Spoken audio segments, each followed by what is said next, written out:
I'm so excited to speak to Felipe. Look at him. He lost some weight. I love it. Okay. Welcome to the We Are Self-Made podcast. This show is not your traditional show on entrepreneurship with critic quotes about failing fast and often, but an honest look at the good, bad, and ugly. This is an experiment documenting the journeys of 7 entrepreneurs over time, me included. Today I get an update from Felipe. He's known for building now 2 dropshipping stores. He had an eBay business before. He's quite successful. He's my friend here in Chiang Mai. Thanks, Felipe. Thanks for coming back on the show. Pleasure. So last month we discussed your goals. You committed on reaching 165 pounds. This is a personal physical fitness goal of yours. You were at 180 pounds. Your bigger goal, financially speaking, is reaching 5 to 10K, which is a little fluffy, 5 to 10K, but we put it out there. As monthly income, you were on average at 3.5K. We identified 2 tactics, growing your first and second store, getting 3 more qualitative suppliers. And another tactic was starting just a new store, applying what you know. And another goal over the long term would have been documenting your business processes to be able to completely remove yourself. This raises the question, how much you work right now in those businesses, and what do you think you can save time on by documenting those processes? And we dive into this a little later. But for now, I want to ask you, on a scale from 1 to 10, 10 the highest, how happy, content are you right now? Content. 7. 7. Okay, that's cool. How do you feel about your progress last month? You mean this month? Yes. Like in the last month? Yes. It feels good. I've done really well, actually. Okay, awesome. So I would like to speak about your monthly wins of the past month, then what you didn't complete it and why, what came up, what issues, that's part of the documentation to see how entrepreneurs struggle, how we set our goals and why we don't achieve them or maybe overachieve them, depending on our nature. We set 2 small goals or 2 big goals, and what you have learned along this journey. So let's dive in. What would you say monthly wins? What were your monthly wins? Yeah, so my second dropshipping site. So I was averaging 3K roughly, maybe some months 4, maybe some months 2,500. I started a new website in August. September and October were pretty flat. I mean, I made like $2,000 or $3,000 of sales in each month. Yeah. So that wasn't a lot. That's sales, right? So that's not a lot of money. And then this month in November has been like it went. I did like 26,000 in sales in that site. Wow. So I've had a lot of issues in it because I have to arrange shipping, and there's a lot of like logistical issues that I've now faced that I never had to fix before because all my other suppliers on my other site arrange shipping for me. So I've had like some liability issues with damaged items and stuff like that. But once I figured that out, the net profit for this month is going to be, on both stores combined, like $8,000 to $10,000. Wow. That's really good. So are you saying your net income from the second store increased from 3 to 26,000? No. From 3,000 in sales. Yeah. And month of November I did 26,000 in sales. Wow. How would you, like, what's the reasoning? Why did this happen? So I think it's kind of like a perfect storm of things that really happened. One, I changed the theme on my website. Mm-hmm. I'm not sure how long before. I can't remember if I did that in the last episode. I can't remember, but that really changed the conversion rate. Second, my products are very expensive. So what I did is created bundled products that the supplier sells individual products inside of a collection, but not as a bundle. So what I did is I bundled them, created my own SKU numbers, and then marketed those, and then was able to give a discount. Okay. So we're talking about $1,000 items now became $6,000. Okay. So I got three big orders this month. One for $6,000, one for $5,000, and one for $4,500. Third thing in the perfect storm, my supplier, because of the month of November and it being Black Friday, has offered 15% off all my orders. And because it was Black Friday and because it was Cyber Monday, I had an increase in sales. So that created this kind of beautiful, epic, incredible surge that I know for a fact isn't going to last, but it's nice that it happened. So True. So you said, just to repeat, so you changed the theme in itself, it increased the conversion rate. Do you know how much it increased? I don't have the number for that. Okay. Then you did bundling, product bundling, that increased the order values per Yep. customer. And you said it's 15% off Black Friday and Cyber Monday. Or as part of Black Friday and Cyber Monday, you got 50% off of your supplier. What about the other store? I'm interested about the Black Friday and Cyber Monday. Did you get a discount there? And how was the sales? Because I assume a lot of people shopped, right? Yeah. So my sales actually went down in the month of November on my other website. They went from 40,000 to about 27,000 Wow, at the end of the. interesting. Yeah. So, and the profit margin on my main store is a lot smaller than the profit margin on second store. Yeah. So I basically, after all costs are gone on the first store, I make about a 10% margin, give or take a couple percent depending on things. Whereas maybe on the second store, I'll get like a 20% margin, sometimes 25% margin after all costs are expected. But it's still hard for me to say because out of all those big orders, I still have to wait. They're still like kind of like in a processing phase, and I still have to arrange the shipping. So I'm kind of giving ballpark figures, but I do have the number that it's 26,000 in sales this month. How do you explain it to yourself that this number went down from 40 to 26 within a month? Does it fluctuate normally, or is this? It's been pretty consistent between 35 and 40.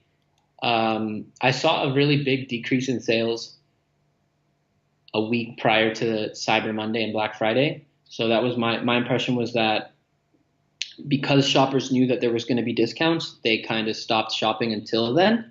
And since it's drop shipping and I don't really have good margins, I can't really give big discounts or any kind of great incentives. So when it actually did come around, it's like I don't thrive off sales, you know what I mean? Like it's not like I own the products where I can mark them down and stuff like that. So yeah, that's why. Yeah, that's your reasoning, like a psychology behind it. Yeah. So let's check in on this next month. So Yeah, it will be if December, again, December is a touchy month because my niche isn't so. It's not a gifting niche where it would be something like children's toys for Christmas. So it's going to be an interesting month to see. I don't expect them to rebound back to 40, to be honest with you. okay. Let's see. I hope you're gonna bounce back. If not, are you concerned about it? And what are you planning to do? I'm not concerned about it. Any plans of action? How you want to get back to 40 and even grow it? I'm pretty content. I mean, one of the goals that we had was to add suppliers, and I said that would be easy. And I have added 3 suppliers, but they're just shitty suppliers. So Okay. one of those suppliers I had to actually arrange shipping for. Once I figured that out, I got a sale for one of them for like, I think $1,100. And it just wasn't worth it for me to take the risk of shipping. So I canceled that order. Okay. I think we spoke about that order before. I got one more order from another one that I placed that actually ended up being out of stock. So I think that there's some validity in still adding suppliers, and I think I want to explore Pinterest ads now. I'm starting to do a course on Pinterest ads that I think might help. I tried to understand Facebook ads, but I just think it's going to be too difficult for me to understand Facebook ads for my niche, because it's just like a different structure of like how people are shopping and stuff. and I don't want to go in the whole education route, which like people, you know, Facebook and people Yeah. just scrolling through. Yeah. So I think for me to really make the money is, one, I want to get all these big orders smooth, get everything done, hope everything goes okay, and then if bank all that money and then reinvest and really push that second niche store, because if I could consistently make 20,000 in sales, 20 to 30,000 in sales there, it would be a big increase in my net profit per month. Yeah. And it sounds like really unexpectedly because I remember when we talked in our first interview on this podcast and the first check-in, you were like, "Oh, this is small," and even privately, and I think I'm allowed to share it. You were always like, "Oh, this, the second store. Let's see. It's much nicer, but I don't know." And now it's actually taking over your first store. Let's not see. We can't really predict it, but it seems But to be like what's this. beautiful about that, what's beautiful about that is like now it's like having two income streams. So imagine if I didn't create that store, I might have been freaking out in November True. because my sales went down. But actually, so this is like a lesson for anybody. Like we need to diversify our income, you know? So And yeah, to add something to this lesson, you stick to what you know. Like you created a second store quite quickly. Actually, it was fun for you. It was like a game, right? Like getting one or two suppliers, testing it out, building the website. You knew what you were doing, what is important. You learned from your first store. Now you're like within 3 or 4 months. Wow, you got successes right there. Regarding your first store and the goal we set out, adding three qualitative suppliers, and you pointed out why it's important to have quality there because of the orders and logistics and all the hassle that is involved when something doesn't go as planned. Do you fear that by us talking on this podcast and you committing to this goal, you might have too quickly committed to those suppliers just to I think hit the goal?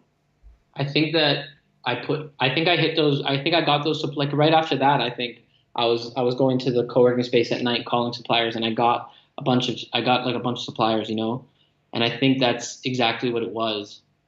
I was just so quick to put them up, and actually I spent money because I spent about $200 getting my VA to upload them, right? So I probably lost money on those. Yeah. Well, what do you learn about this? So you got enthusiastic. You spoke to Danny on this podcast. You wanted to commit to the goal. You didn't want to let the audience, yourself and Danny down. And then you went into the co-working space. You got the suppliers basically in the first or second night. What do you learn out of it? How can you select better suppliers in the future? You also don't know exactly, like aside from like the shipping logistics, if the company will ship on your behalf, you don't know until you put them up if they're going to be a great supplier or not. One, because you can't, it's hard to gauge if people are going to like the products, and then two, it's hard to gauge if the logistics of the company, if they're really good at responding to emails, stuff like that. You know what I mean? So yeah, it's kind of like a gamble, but That's a worth gamble. it though. Okay. I don't have any regrets. Yeah. Okay, let's move into the area of what was not completed. Maybe even not the goals we set, but what happened where you lost time, where you were a little unsatisfied, and why did it happen, and what do you learn from it?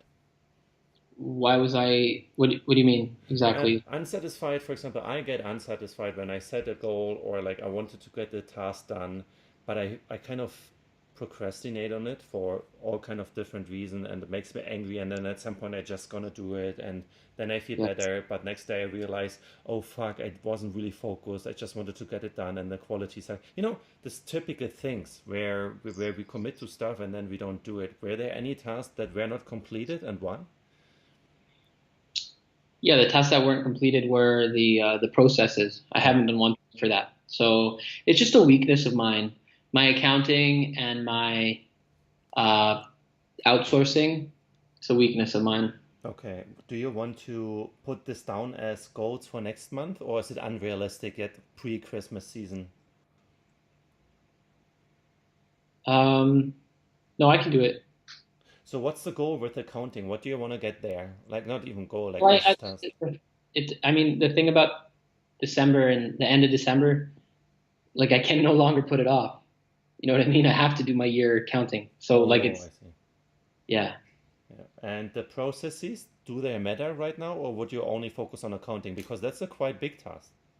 Yeah, it's a big task. I mean, yeah, but I think it's necessary. It's very necessary. Yeah. What about outsourcing? What do you mean with outsourcing? What is lacking there? Outsourcing, that's the reason why you make the processes so you can outsource them, right? Oh, I see. Okay. Yeah, so it would be like me hiring a VA to do my stuff. I'm still able to do everything now. I have the VA on the phone, and I have the VA who uploads my product. So the only thing would be if like some crazy opportunity came and I needed to devote my time exclusively to that, which I don't have at the moment, or nor do I plan to. So it kind of gives me something to do in the meantime, even though I know it's not like a multiplier business wise. Yeah, Like customer service isn't, it's not a multiplier. It's just something that has to be done. Like it's not like an investment, but true. What about things you learned last month? Let's reflect a little bit about yourself, your business. Where, by the way, where do you stand with your fitness goal? You look leaner, so I was at, what was I, 180, did I say? roughly, yeah. So I think I'm sitting around 170 now. Okay. I got sick, which I got very sick, and I lost like a lot of weight too. But the thing is, when I got sick, I was probably around 170 pounds, and then I dropped to like, I think you saw me. I was even slimmer.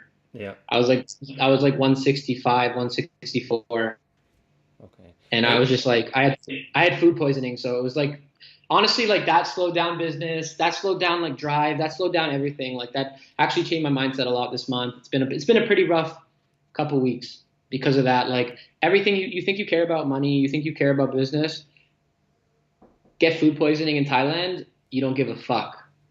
Felipe, we need to break, do a quick break. Now they knocked. I just keep the recording on and then we finish it. It's just 5 more minutes.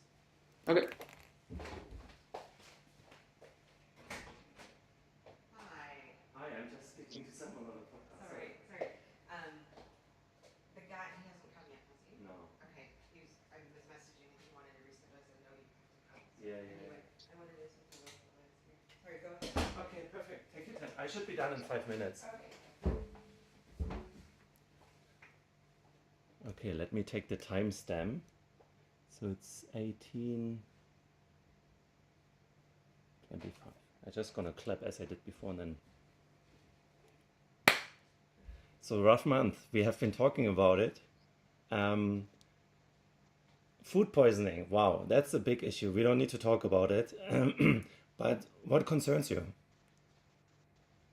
With food poisoning? No, in general, like you said, rough month. Yeah, I mean, after I don't know if you've ever had it, but I mean, I just got really down. I just stopped caring about things for a while. I was pretty much locked in my room alone for like 4 days, 5 days, like, without like too much interaction with anyone. So Yeah. it was pretty rough. So Yeah, you lost like roughly a week, right? yeah, I'd say so. Maybe a little bit. Yeah, about a week. Yeah. But I'm glad that Yeah, you're back on strength now. Have you gone to the gym after you got sick? yeah, I've been going to the gym. Okay, perfect. So you're back into your routine now. I'm back in my routine. Yeah, I haven't with the diet, the slow carb diet. I went off that. So I don't have a diet now. I haven't like picked a diet. I think I'm just trying to eat sensibly. But yeah, after. So what got me sick is ironically old salad that I made, and after I got better, all I did for like 3 days was eat like fast food. I don't know if I might have been like a combination of me like missing it and not trusting anything that wasn't like deep fried. I see. It makes sense. I was craving like burgers. Like Yeah, I just wanted like protein yeah. because it was like everything that we don't talk about it. Everything I ate was enough. Going through. Alrighty. So you said accounting is on your list for next month. Um, Processes. Let's see. I fear that accounting will be such a big task on top of all like fulfilling all those orders. Um, I'm actually willing to like pay somebody to do all of the accounting. I just need to meet. I would love to meet someone in person okay. here who could help me with that. So if you know anybody. Yeah. I will ask around and let's find the accountant for you because that's definitely a task you don't want to do. What are you excited about next month? And then we are already done. What am I excited about? I'm excited about the prospect of this website. I mean, if I get half the sales I got in November, I will be happy. So let's try to do that. That sounds like a sensible goal. Oh, Half this. So it's like with the second store. This wasn't like a fluke, but it very well could have been a fluke. So, and I'm hoping that all the shipping goes right. Jeez, I really hope so. I put it down those numbers to check on and like at least keep your 26K from the first month, or maybe even bounce back. Hopefully, not maybe, hopefully bounce back. And let's see where you land with the second store. Maybe you make a similar month. And I would be curious to see what you learn with Pinterest, how it helped you. I assume you chose Pinterest because of the images, and that's why it makes sense to do advertisement there. I mean, let's not make it longer as it should be. Thanks for the update. I'm excited to document your journey, and I put all those goals down. I will upload the episode in a few days. It's going to be live next week. And if you listeners find this interesting, please give us a rating on iTunes or SoundCloud or Stitcher. Let us know what you think. What should I ask? What is important as an update? And for us, it's really like two friends chatting, holding each other accountable. And I hope that I help Felipe reach his goals. And I'm excited that you are part of the podcast. And I want to acknowledge you too. Like after the last podcast, you sent me a really lovely, caring WhatsApp message that you find this accountability extremely helpful. And thank you for sending this message over. I shared this image in the last blog post. And I just wanted to mention it, that I wanted to acknowledge you for your humility and thankfulness. And as a proof to other people, find a mastermind group. Find people who hold you accountable. They don't need to know more than you do. But having someone who is regularly checking in with you, helping you to achieve your goals, it's hugely important. Wouldn't you agree? I would completely agree. Perfect. So in this sense, thanks for coming on the show, and talk to you in a few weeks. Thank you, Danny. Bye-bye. StartupGeist Podcast. Entrepreneurs are not born. We are self-made. Please leave an honest rating on iTunes or leave a comment on startupgeist.com/podcast. Thank you for listening.